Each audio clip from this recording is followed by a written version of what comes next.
You assume the worst. I see Video Arcade, I assume the worst. I don't assume Double Dragon or Street Fighter. No. I assume that... Why would they have Pac-Man at a fucking Velvet Touch? Well, because every now and then, your boner needs a rest. So they have like a little play area where you go recoup, you rest up, you drink some fluids, you have some man time with the other guys, and then somebody comes and they pat you on the butt like, you're back in, buddy.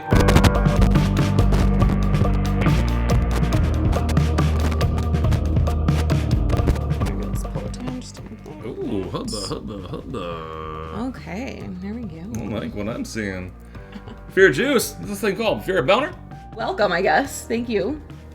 We're now called Fear Boner. If you have a Fear Boner... I think, actually, fearboner.com is taken. No way. Yeah, it is. I would have totally had us go Fear Boner if it wasn't taken already.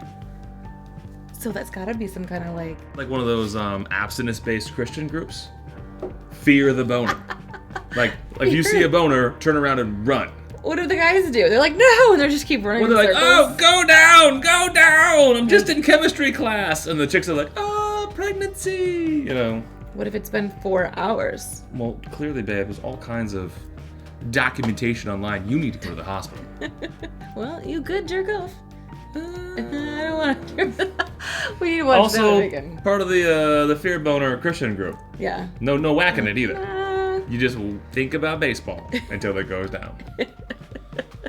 All right, Melon Heads, are you scared? I don't know what they are. So, Melon Heads, here we go. So, they are generally, just imagine a melon head. It's not a walking cantaloupe or whatever, okay? The melon heads, they are generally described as small humanoids with bulbous heads lurking in the woods of Ohio, Michigan, and Connecticut. How the fuck did they get all the way over there? That is one of the things I'm mildly curious about. Because everywhere you look online for melon heads, it's Michigan, Ohio, and Connecticut. Mm-hmm. It's like Pennsylvania doesn't exist. Yeah, how did they... I actually know probably why. Why? I don't know if I should say it. Yeah, go ahead. The Amish. Aren't the Amish in Pennsylvania? Yes, they are. I can see them chasing melon heads away with pitchforks and torches, like Shrek. Not very inclusive, Amish, are you? No. I was gonna say, we don't want the Irish. That's actually the Amish motto. Okay. Well, depending on the version of this tale, melon heads are either shy and glimpsed only briefly, or they have a ravenous wit.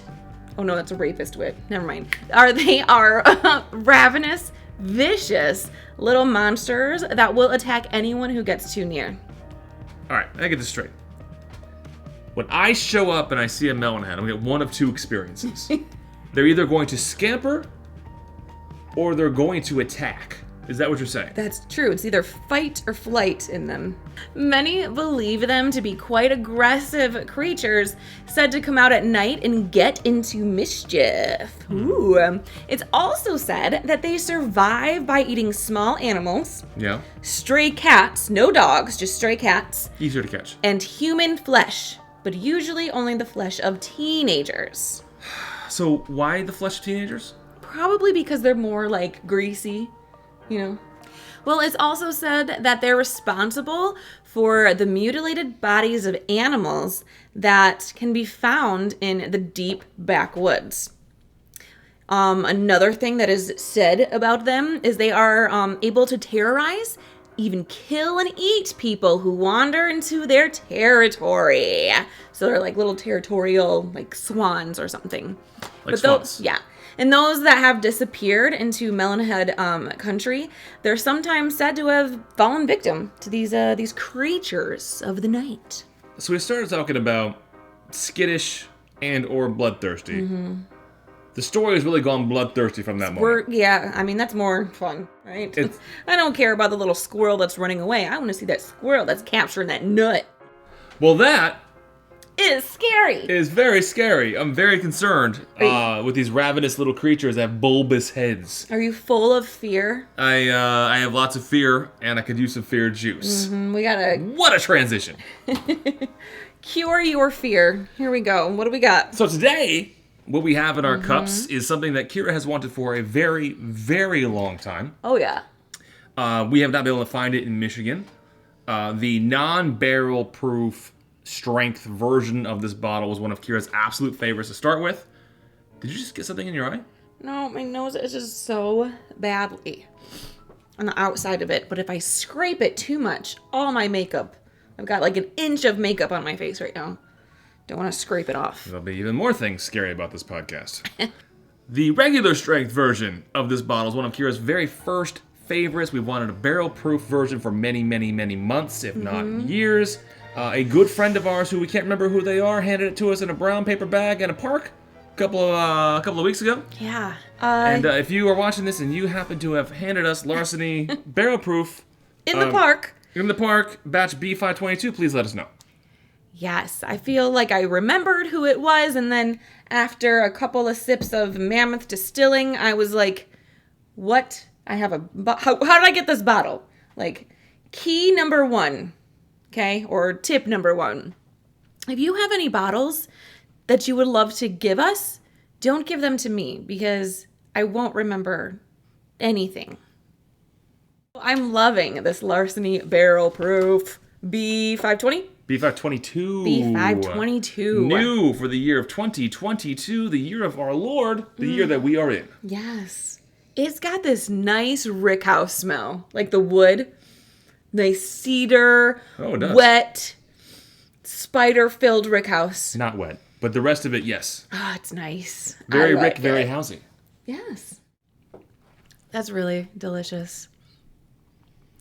It's this black, peppery, spiced cedar wood almost. It's very woody. Yeah. I'm with you. And it doesn't strike me like that typical aged charred oak. There's something that is peppery about it.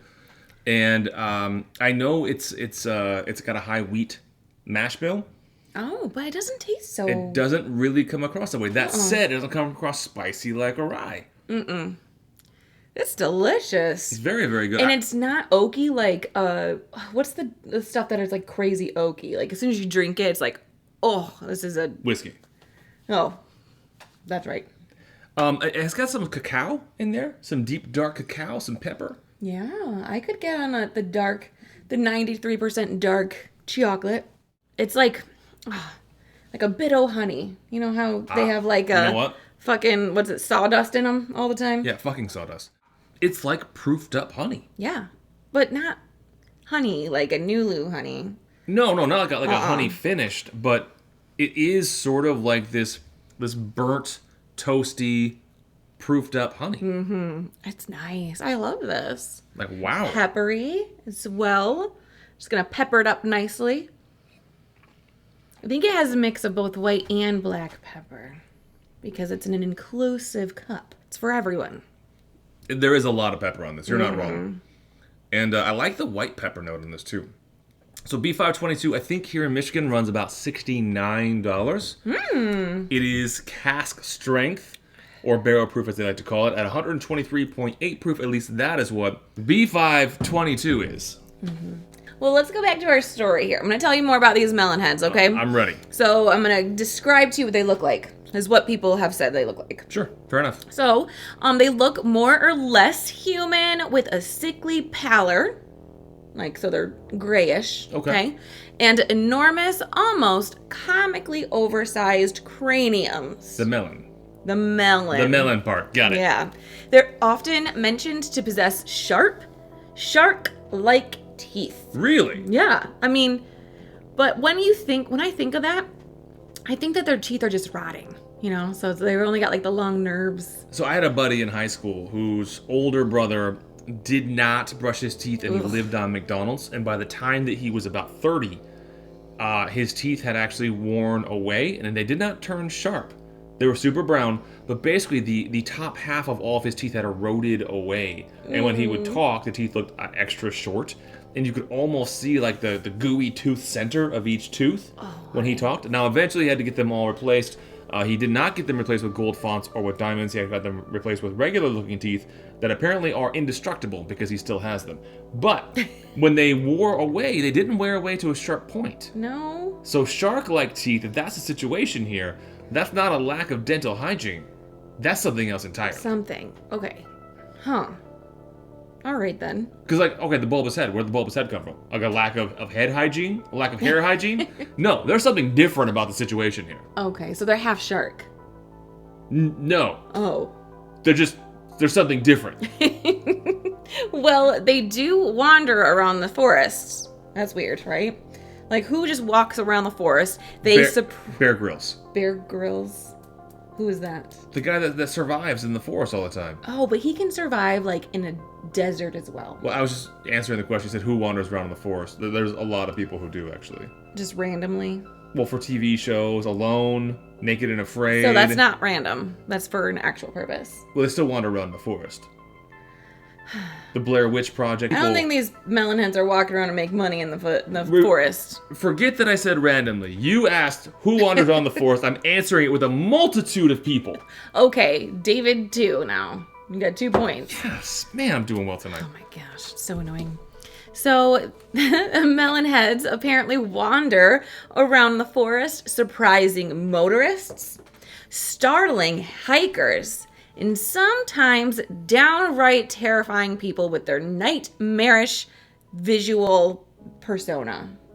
There are many versions of how the melon heads came to be. The most popular, though, is perhaps a group of orphaned children that came to be subjects of a dark and twisted scientific experiment gone wrong. So see what's happening here? We're beginning to explain the bulbous head, the shark-like teeth. Yeah. This is like a Sharknado situation. It could be, yeah. I mean, no one cares for these children anymore, so they could easily be taken in, somebody mean.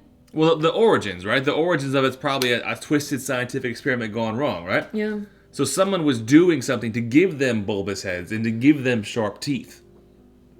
I hope that wasn't their point. Why not? That's weird. It's like a super soldier. Okay. You send them out in the woods, they look scary, they can bite stuff. What more do you need? They can probably jump and climb. Super soldier. Okay. This is a Captain America situation. All right. But they made Captain America more handsome. There are multiple different experiments, the different kinds of super soldiers. Well, JB might have some information for us. So JB is an eyewitness account. Okay. So he claims that as a child, he used to live by the woods on Wisner Road in Ohio, near this place called the Lundgren Barn. It was here that he would have his unusual encounter. Interesting. Okay. Do go on. It was an early autumn night around 10 p.m. when I heard my dog bark and I ran outside to see what was going on. When I went outside to see what the commotion was all about, I found my dog lying there bleeding. I see where this is going. Okay. Someone super soldiered that dog. Maybe. Well, I looked towards the woods and saw a small figure with very pale skin and a large head. When the creature saw me, it ran into the woods. I went out the next morning and followed the tracks, but they stopped near a creek. Now, very large head, pale skin. Couldn't that also be a gray? Oh, like an alien. Like an alien gray. And grays, I think, are also known for doing, animal experiments, right? Mutilate cows. They don't like cows right side out. They like cows inside out. Yeah, they're like, let's see what's inside of you. And it's they're all the same. Yeah. But the grays keep turning them inside out, like they're looking for, some Easter egg or something on the inside of them. Maybe it's like a Fifth Element kind of a thing. Okay. Maybe. Some cow has got the stone. The stone, yeah. The stone's gonna make Chris Tucker scream real loud. I love Chris Tucker. Well, Wisner Road in Kirkland, Ohio is a notorious hotspot for melonhead sightings. Okay. Certain roads have become known as being magnets for melonhead activity, where sightings are especially frequent, and mutilated animals can be found strewn about the vicinity. Now that's kind of messed up. That is. So frequent sightings of these large-headed, shark-toothed beings, animals strewn about the roads. But I will say this. It is Ohio. So just about anything is going to pass there. Ohioans are like, I've seen worse. It's like they're all bored out there. Let them have some fun. That could be anybody, not just Melon Heads. Just another typical Ohio day. Driving down the road. All kinds of dead animals on either side of it. Bulbous head, sharp-toothed children in the corn. God, I love Ohio. Yeah. Well, if you want to find another spot in Ohio to look for this activity of Melon Heads, you could go down a road called Velvet Street. It's another famous Ohio Melon Head Road. That's what they call them. Sounds like something that used to be very popular in Michigan, here the state that's a huge upgrade over Ohio. Something called Velvet Touch. Have you ever heard of Velvet Touch? Oh my gosh. Velvet Touch. Don't they have the stupid arcade where you can actually like put a coin in and like there's a girl in a box and the curtain goes up and they dance for you? I not realized my roommate knew so much about Velvet Touch. I've just seen the outside of the building, and I had heard the inside was very sticky. Apparently, you have gotten the 411, I think the it's 811, the 911 on it. I just saw Video Arcade on the outside, and I assume that's what it is. I assume. You assume the worst. I see Video Arcade. I assume the worst. I don't assume Double Dragon or Street Fighter. No. I assume that. Why would they have Pac-Man at a fucking Velvet Touch? Well, because every now and then your boner needs a rest. They have like a little play area where you go recoup, you rest up, you drink some fluids, you have some man time with the other guys, and then somebody comes and they pat you on the butt like, "You're back in, buddy. All right, I'm back in the game," and you run back into the strip club. Workers at this place probably do not want men to stay. They're just like, please leave. It's a little creepy. I'm imagining there's like a Dave and Buster's on one side of it, and there's the Velvet Touching on the other side. Gross. So not only does Ohio have these Melon Head roads, Velvet Touch Road in Ohio, right? Connecticut also has named one of their roads a Melon Head Road called, actually nicknamed, Dracula Drive. Really? Yeah, why? Because why does that happen? That's like a whole different cryptid anomaly. No. Dracula versus the Melon Heads and the Velvet Touching. Yeah. It's like a whole different situation. So Dracula Drive apparently was super popular in the 80s. Okay? Oh, okay. So back with New Kids on the Block, other things Cyndi that are popular Lauper. in the 80s, Hot Chicks Room. Very popular in the 80s. All right, so a group of girls from Notre Dame, is that how you say it? Notre Dame High School. Sure. In Fairfield. Okay, so we're all the way on the other side of the east. We're in Connecticut, okay? Yeah. Notre Dame High School in Fairfield, they have decided to drive around after a Friday night lights football game. Ooh. All right? The group decided to take a ride down this Dracula Drive. Yeah. Just for fun, right? They know exactly what the hell they're getting into. They're like, whatever. Little drive down the old Double D. Dracula Drive. Dracula Drive. As soon as they turn onto the secluded road, none of them thought they'd actually see one of these melon head creatures or humans or whoever. So they parked their car and they got out to walk around and explore. Sure. So this would be a decision that they would soon regret. What kind of accent is that? Notre Dame.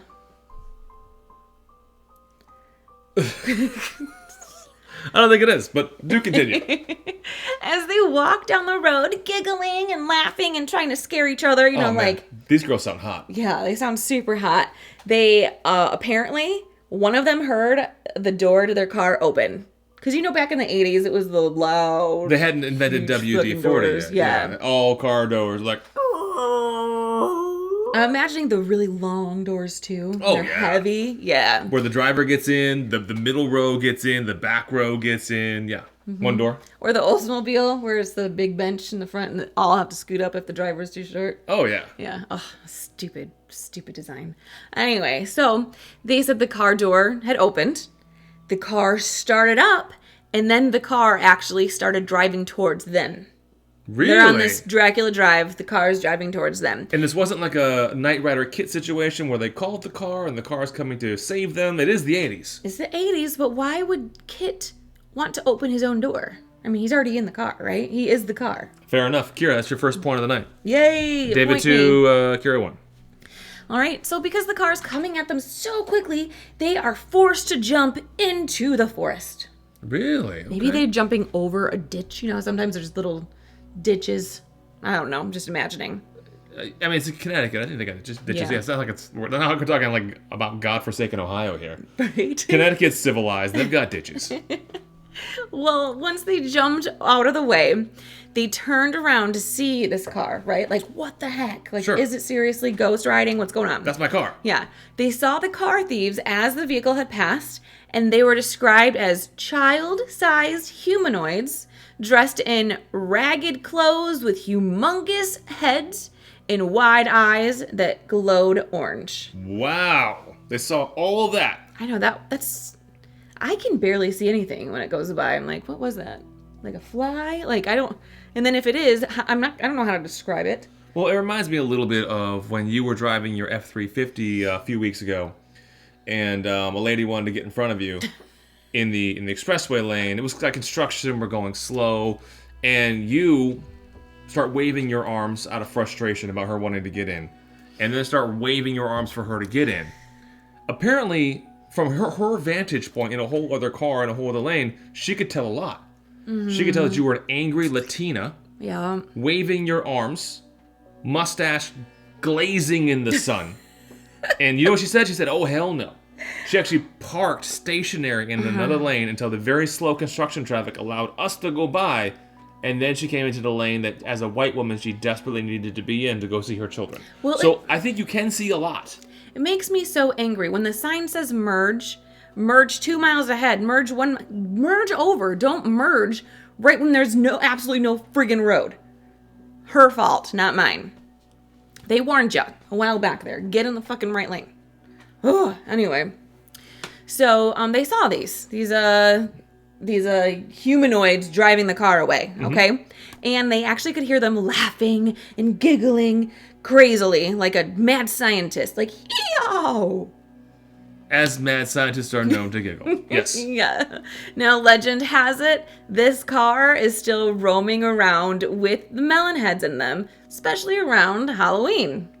So are we saying that the Melon Heads have a good grasp of the American calendar and when it would be scariest? And then if they're only driving it then, like, do they go to Costco and they load up for the year around Halloween and bring it back? Like, why is it just around Halloween? I don't know. I kind of just want to say someone wants to put that in to be funny. Or people only drive on these Melon Head roads on Halloween. I don't know. I don't find the internet to be a very funny place, so I'm going to go with thought number 2. Yeah, no if one's they're out funny. exploring around Halloween, just like they explore the skies around Christmas. Fuck what I'm saying. Let's move on. Okay, skies, Chris. All right. So there is another eyewitness here by the name of Tony. It's a Tony. Hey, it's a Tony's a meatball. It's Tony's a pizza secrets. In 2001, a witness known only as Tony claims that he has been out traveling the dark roads of Melonhead territory in Chardon, Ohio. Or is it Chardon? I'm not from Ohio. I don't know. Yeah. You know how, like, us Michiganders, we say, like, Charlevoix, not Char, or, like, Charlotte instead of Charlotte. Okay, wait. So, Chardon, Ohio. So, he's there. Sure. He's actively looking and trying to find the truth about this legend. Why? I don't know. I didn't ask. Oh, okay. I didn't ask him. He claims that he looked out the window to have seen a melon head running alongside his car while he was driving about 40 to 50 miles per hour. That's like a cheetah. What? I mean, aren't they short? So their legs have to be short. Why was it running alongside the car? I would say like a cheetah, like a dog. Dogs run alongside the car. I don't know. Oh, actually, he wasn't short. The melon head person. Oh, really? Wasn't short. It was actually 5'7". That's like my height. Yeah, so, you know. But I tell everybody I'm a solid 5'9". So Tony also says, it didn't look anything like what I've heard in the stories. It looked about the same height as me, 5'7". It was wearing brown pants, which were very ripped up, and where seams would be, where they were held together, looked like corn husks. So they must be using corn husks to, like, sew their clothes together. Sure. I don't know. It also wore a white shirt with brown and red stains all over it. Now, do you mind if I pop in? Sure. He's traveling 40 to 50 miles an hour. Mm-hmm. He can tell at 40 and 50 miles an hour with someone running next to him, not only what the exact colors of the outfit is, but how the pants are sewn together with corn husks at 40 to 50 miles an hour? Well, when I'm on the highway and I'm passing somebody going very slowly, like 50 miles per hour, when it's supposed to be 70, I look at them. And, it's always like an old person, and I know exactly what they're wearing.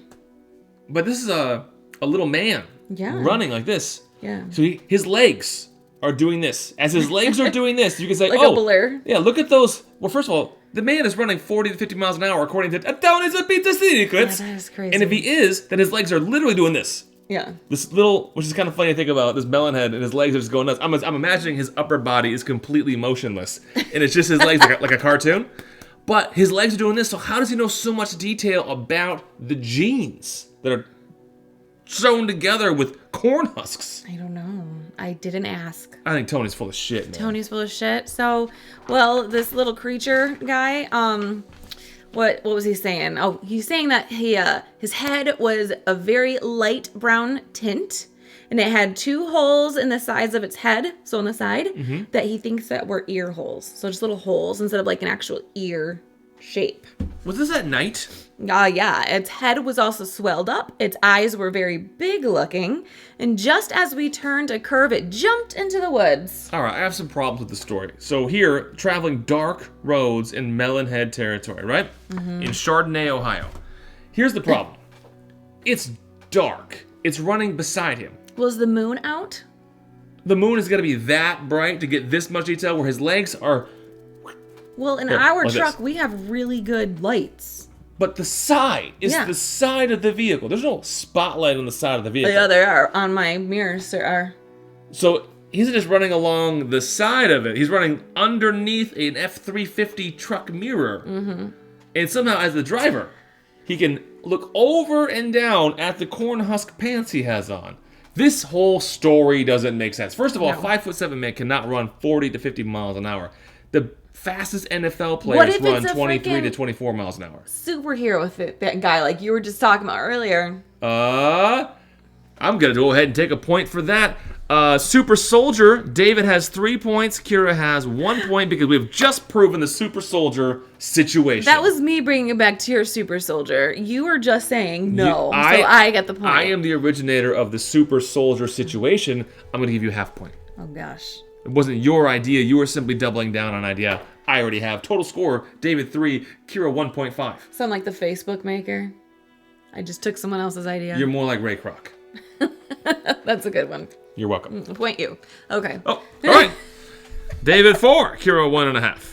All right. How many freaking people have to talk about this? A lot of people have seen these melon heads. All right. Well, a lady named Kelly has also already don't like her. Her name, what's her fucking name? Kelly Top Havy. She has a top. Okay. Kelly Top Havy. Yep. Like top hyphen Havy? Yeah. Top Havy.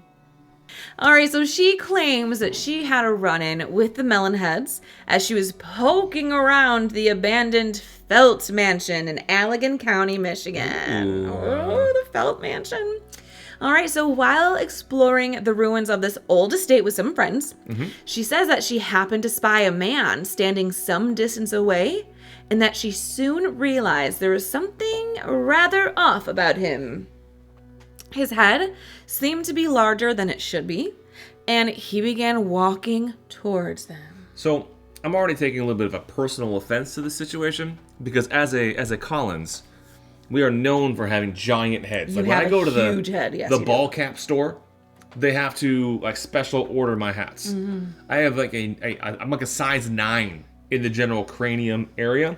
Does not make me smarter. It actually has just full of bone. Just full of fear boners. That's all it is.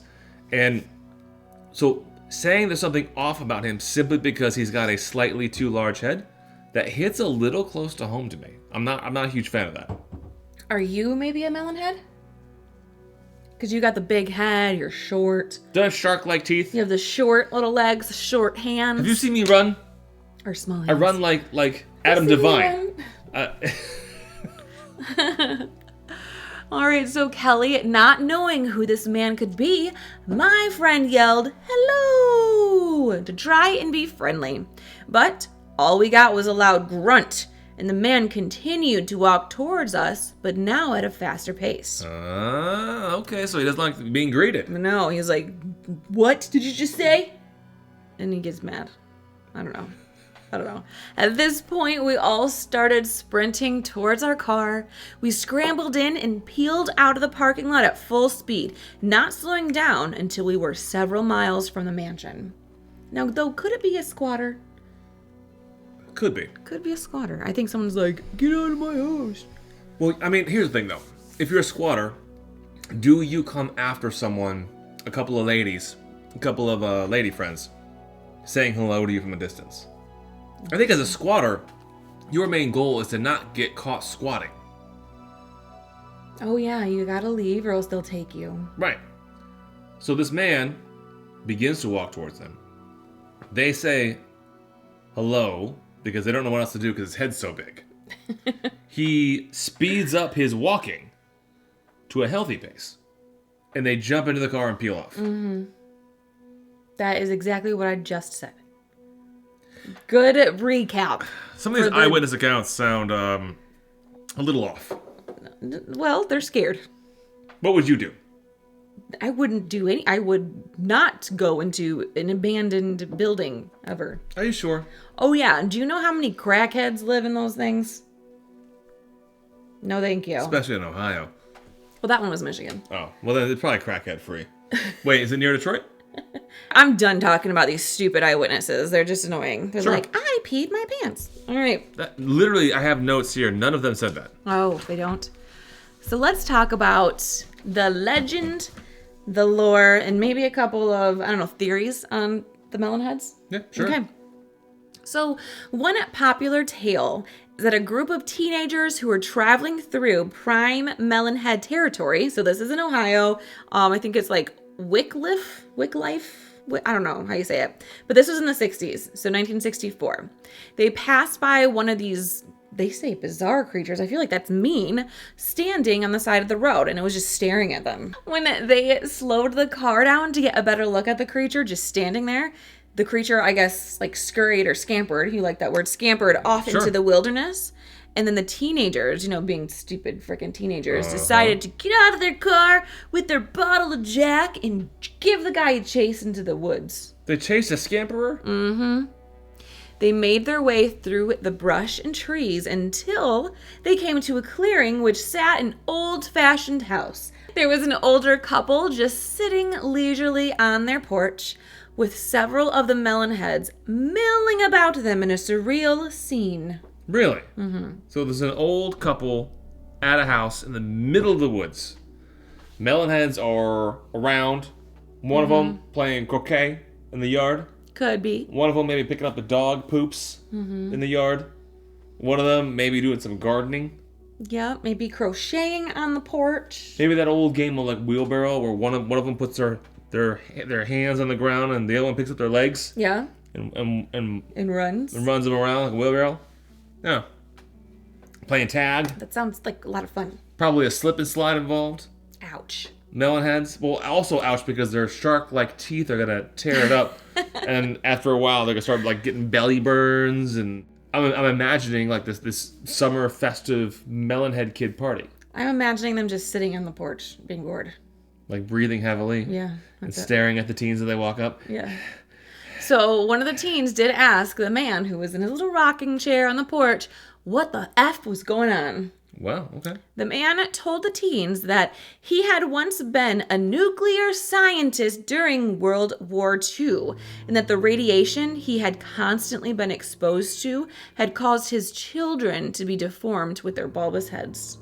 So, after one came out with the bulbous heads and the shark teeth, he and Mrs. Nuclear Scientist continued to pop out kids thinking at some point, at the very least, well, we'll at least get a normal-looking ginger. Maybe. I mean, like, how many children do they have? Like 20? Every 11 to 12 months, they're popping out of the kid and be like, dang it, again? Yeah.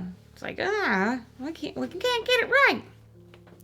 He claimed that the government had paid him to keep quiet about his whole disformed scrotum sack, and relocated him into this little remote area along with his wife and the mutated children. What kind of children were they? Mutated. They're just the way that God made them, sir. Exactly. Wow. So the government says, hey, your kids are weird looking. Mm-hmm. We're going to pay you some money to go off the grid. Yeah, and just, like, stay there. We know we zapped your balls a bit. Sort of our fault. Sorry. So the man made the teenagers promise, don't tell anyone the location of this house. Okay, fair enough. You can never trust teenagers. I don't know why they should have just killed them at the spot. Okay. Yeah. Also, a solid move in Ohio. When you can't trust a teen, just knock them off. So that's one theory. Sure. Okay. Now another one is hydrocephalus. I don't know if I said that right, but this is an actual real condition, David. It's a true thing. This isn't something made up. Okay. So excess fluid is built up in the brain, and it causes like your head to grow to an abnormal size. Okay. So according to legend, a hospital in the area of Saugatuck, Michigan, they were treating hydrocephalic or waterhead syndrome children. Different name for it. Yeah, that's probably easier to say because I don't even think I'm saying cephalic right. Yeah, waterhead children. It's waterhead children. Waterboarded children. Got it. Waterhead syndrome children. There's a hospital for them in Saugatuck, Michigan. Now, the hospital was forced to close.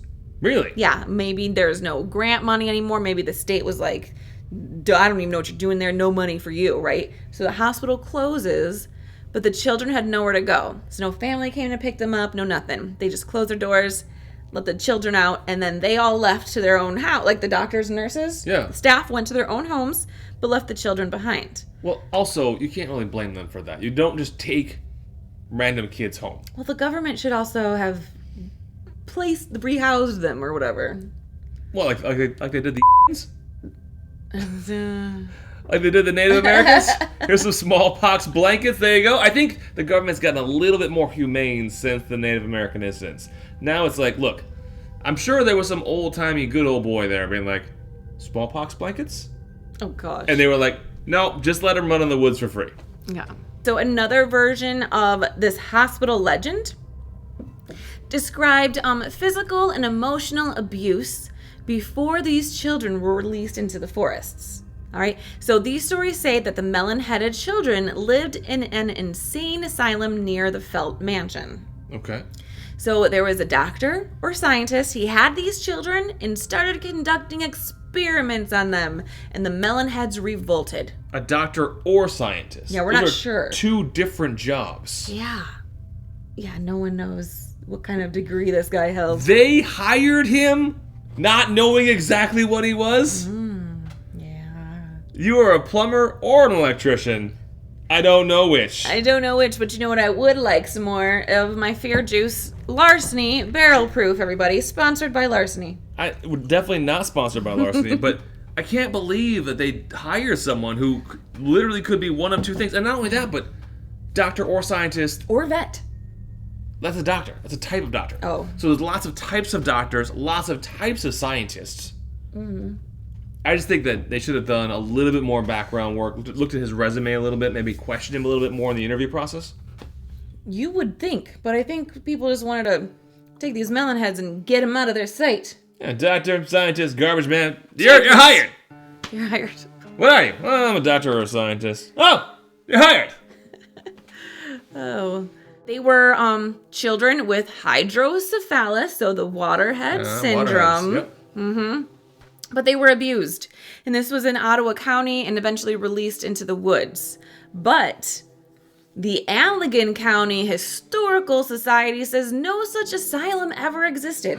So we don't know. Cover up. Or is this like the house with the strange kid? Like, serious cover up. And why are they all in different places? And why can't they tell doctors from scientists?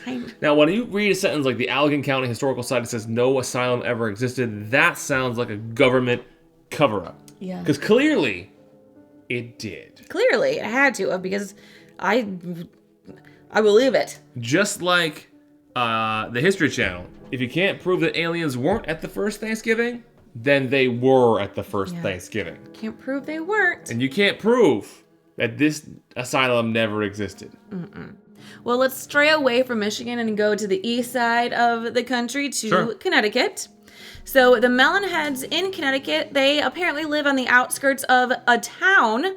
And they live on these heavily wooded country roads, which I've already mentioned before, called Melon Head Roads. One theory claims that they came from a family accused of witchcraft, and they were banished into the wilderness where they survived and they were inbred. Ugh. Through centuries of inbreeding, they mutated into melon heads. Inbreeding? What kind of bread would you like? I'd like that inbred, please. F you, David. F you and fuck you. Well, all right, so we've got a serious bread situation, which is changing kids. So, inbreeding, nobody wants to have sex with the large-headed, shark-toothed people, except for themselves. Well, it had to start with the witches. The witches. And warlocks, because that's man-witch. So they were doing it. They had to have been doing each other, and they're like, well, I guess my baby will have to do your baby, even though they're cousins, and then just evolved. And then it evolved into... For centuries, it says. Okay, all right. That's a little messed up, but it checks out. Checks out, especially on that side of the state. Oh, yeah. They hate witches. Oh, yeah. They just, like, burn everybody over there. Oh, yeah. You didn't, like, someone even has a rumor. Someone says that she's a bitch, and someone overhears and says, a witch? Instantly kill her. No, she's a bitch. Nah, that's not what I heard. Turned me into a newt. She weighs more than a duck. And therefore, a bitch. According to another theory for Connecticut, these melon heads escaped from an unnamed mental institution in the 1960s. The building supposedly burned down. Some of the inmates escaped and turned to cannibalism, which caused their heads to swell. Why does cannibalism cause heads to swell? I have no idea. There's no science behind it. But, yeah, apparently you get a taste of the man meat and your head blows up. Yeah, I mean, Jeffrey Dahmer, did he have a large head? Don't think so. I don't think that that guy from Silence of the Lambs had a big head either. Oh. Sir Anthony Hopkins? Yeah, no. Normal size head. Yeah, and he was knighted. He was knighted. And you can't knight someone with a giant head or else you'll cut their ears off. Maybe that's why their ears are off. Point me. Because some wood queen attempted to knight them all? And she had exacting accuracy with the knighting and took all of their ears off. Yeah. That does not check out at all. I'll give you half point for it. Half. All right. Yeah. Have you ever heard of Dr. Crow? Dr. Crow, medicine woman? Yes. Yeah, I've heard of her. All right. Yeah. Well, Dr. Crow is another big, I think, conspiracy theory or just important person with the melon heads. Really? Yeah. So Dr. Crow. So there's a couple of versions of Dr. Crow, a crazy version and then a nice version, all right? Okay. So we're going to initially speak about the mad scientist version of Dr. Crow. Fair enough. Cool. Kirtland, Ohio, not Kirkland, like Costco. Okay. Kirtland, Ohio. And he was evil, and he supposedly conducted experiments on orphans in the city of Ohio. Sure, like Mrs. Hannigan from Annie. Yes, very, very true. It was do the laundry, and then after that, let me give you a lobotomy. I want the floor to shine like the top of the Chrysler building. Yeah, and they were like, I don't even know what shine means, because... they were like, we love you, Mrs. Hannigan. Well, the children escaped because they could not stand being tortured, in all of these experiments. How horrible. And then they burned down the orphanage and then retreated into the woods, just ran out into the woods. Wow. So, some people in this town, they said he was a mad scientist, Dr. Crow. He had these orphans come to his property, and he was doing procedures on them. And because of these procedures / experiments, they developed swelling of their brains, which caused a deformity of their heads. So he was on the forefront of creating the superhumans, and he screwed up and made their heads too big. Yeah. But, they burn down the house. They're all mad. But then they realize we don't have a place to live. So they ended up living and adapting to life in the woods. When they realized they don't have a place to live, did one of them say, "I've made a huge mistake"? Because Yes. they could have just killed Dr. Crow. And had the house. And had the house. I agree. I think that's why they're like crap. Things escalated a little bit too quickly, and Brick killed a guy. I saw that. You should lay low. Anyway, so the opposite side, the Mr. Jekyll, Dr. Jekyll Hyde or whatever. I don't know. Mr. Jekyll, Dr. Jekyll. Yeah, I don't know that story. But Mr. Jekyll, I'm a doctor. Dr. Jekyll, I'm a mister. I don't know. This is the sweet side of Dr. Crow. Okay. So in this legend, so there's two legends about Dr. Crow. Yeah, exactly. This mad scientist and then the sweet, caring, and giving Dr. Crow. Oh, so like there's two legends to Michael Jackson. Yeah. Like one where he's sweet and caring and nothing happened between him and Macaulay Culkin. And the other one where he was just on a dick festival constantly. Yeah. Okay. As ignorant. He likes a long gander at the anus. Oh gosh. I mean, that would be an easy way to spend your week. I'll just lay here. Gandering at the anus? No, like my anus. I just lay there, eat some Cheetos. And he ganders at I mean, it's not hurting me. I'm just watching TV. I think the long gander at the anus is a prelude to something else that's going to happen. No, it would have to stop there. I don't think it's just the gander. That's gross.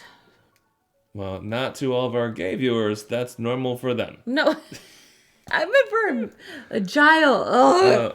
Anyway. Oh, the child card. Yes. Yeah. So the next version of Dr. Crow, the sweet man. The sweet version, yeah. All right, so apparently in this particular version of Dr. Crow, the government was responsible for doing experiments in the children. Okay. Not the other way around. It wasn't Dr. Crow harming these children. So the government did it apparently, and it resulted in these large bulbous heads.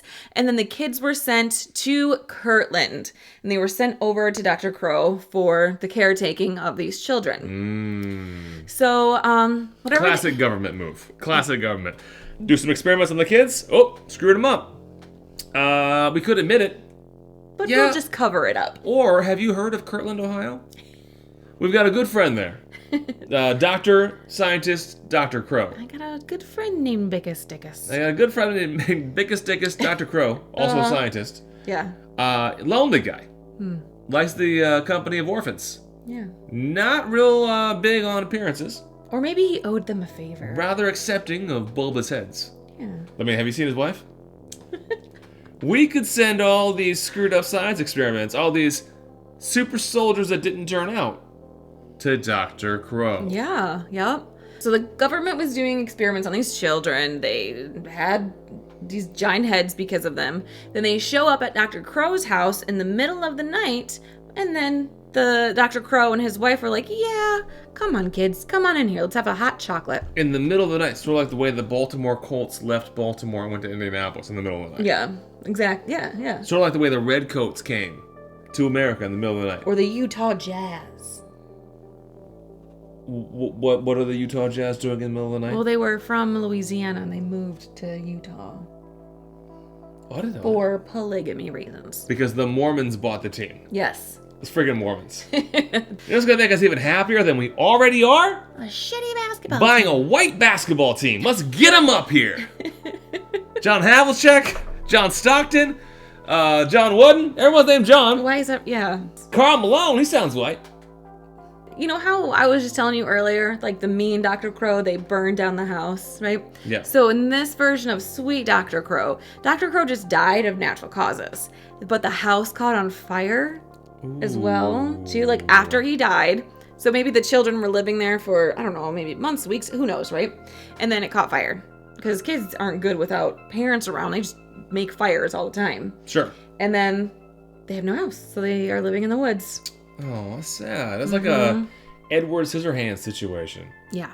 Where like Vincent Price dies, and then Edward doesn't know what to do, and then he goes down to the town with all the slutty milfs. Mm-hmm. That sounds like a movie we should watch tonight. Nope, it's on our October list of movies to watch. Oh, okay. Never mind my So ideas. don't do it tonight. I have one last theory for you, and then I will let you watch your Edwards movies. Your scissor movies. I'm gonna watch some scissor movies, Your scissor movies. Wow. Didn't realize that it was gonna be that kind of night. Well, I'm going to stick with this theory. I like to kind of keep it on a nice note because I'm out of fear juice. You have some in your cup still. Oh, God, it was a... I mean, yes, you are completely out. This is a radio show, okay?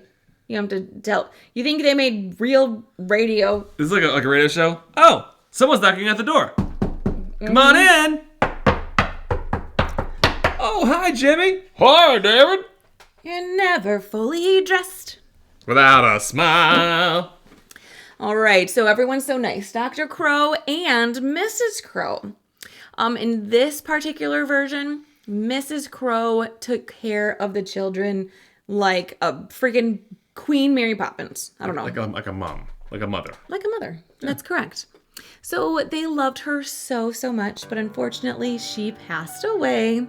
One of them got a little bitey one day. They've got shark teeth. Yeah. Couldn't stop the bleeding. And without their love of their mother, these children are feeling just like lost.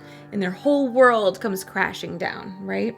So the children, because they're not too bright, because their brains are swollen or something's, happening, right? They panic, they flip out, they freak out. Mom's dead. Oh no, who's gonna love us? What do we do? And they're destroying the house. Well, they could be intentionally destroying, like, I'm gonna take this chair and break it. I'm hopping mad. Yeah. So Dr. Crow was like, hey, y'all, chill the fuck out. It's gonna be fine. Mm-hmm. But it didn't help at all. So in the ensuing melee, a lit kerosene lantern was knocked to the floor, and it set their house on fire.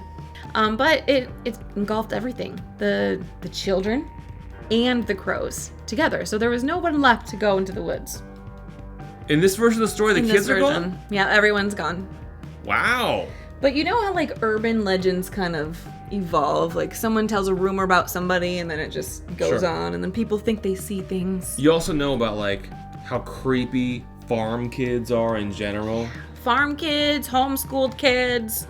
Yeah, when all your kids have the same color hair, it's weird. When they're all blonde-haired, blue-eyed farm workers. Mm-hmm. It looks strange. It does. So in a car, and in the fields, all of a sudden a normal, farmer, small farm child, looks like they have a bulbous head and sharp teeth. Yeah, I get that. So regardless of which story you believe, there's so many origin stories, right? From Connecticut to Ohio to Michigan, they all have their own different, creation. Except for Pennsylvania. Yeah. They do not have one. They don't have one, no. They were all pushed out of Pennsylvania. But they could be still out there in the wilderness on these Melon Head roads, haunting everybody on these roads. If you're walking or driving down it, maybe they're continued to inbred with each other. Yeah, they're inbreeding. They're inbreeding, and with even more inbreeding, they're gonna look more and more strange. Do you think the inbreeding situation will ever figure itself out? At some point, you've gone as far as you can go. Do you think they'll ever start to look normal again? At some point, it can swing back around, I think. I don't know. The head can only get so big.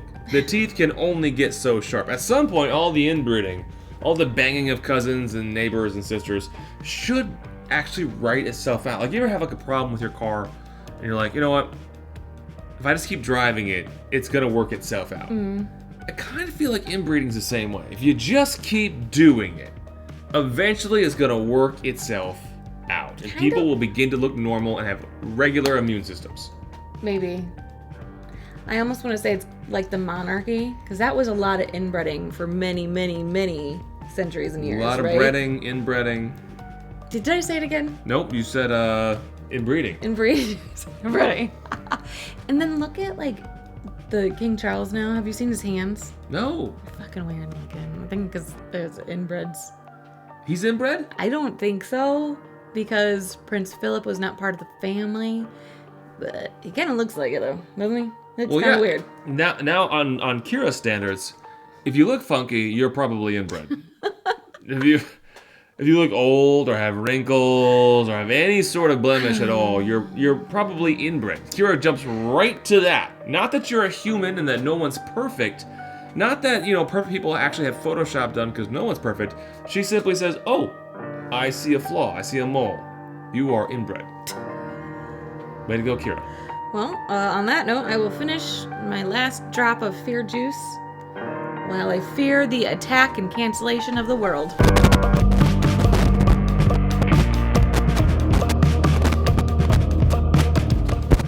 And a quick rundown of sources. We use something from Click on Detroit called The Legend of the Michigan Melon Heads from Ken Haddad. We use something from wwmt.com called Michigan Monsters Beware the Melon Heads of Saugatuck by Aaron Dimmick. We use something from Ranker.com called Melon Heads, Urban Legend, Backstories, and Origins, written by Jen Lennon. We use something from MysteriousUniverse.org called Strange Encounters with Bizarre Melon Heads by Brent Swasser. We use something about Connecticut from the New England Historical Society called Melon Heads of Connecticut, and something from about Connecticut from DamnedCT.com called The Melon Heads from Ray Benedici from Ohio, Weirdest Fabled People and Places /Melonheads from WKYC.com, a Life Holidays Halloween article called Melonheads Kirkland, Ohio, and from Ray Benici again, the same things that I mentioned earlier. Great. Thank you. Thank you for your sources, everybody. And have a great fear time. Control your fear. Drink the juice. Wait, what did I say before? Isn't it face the fear? I don't know. Probably a good time to bring the fear boner back in.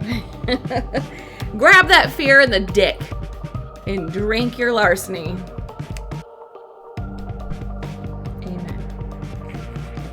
Amen.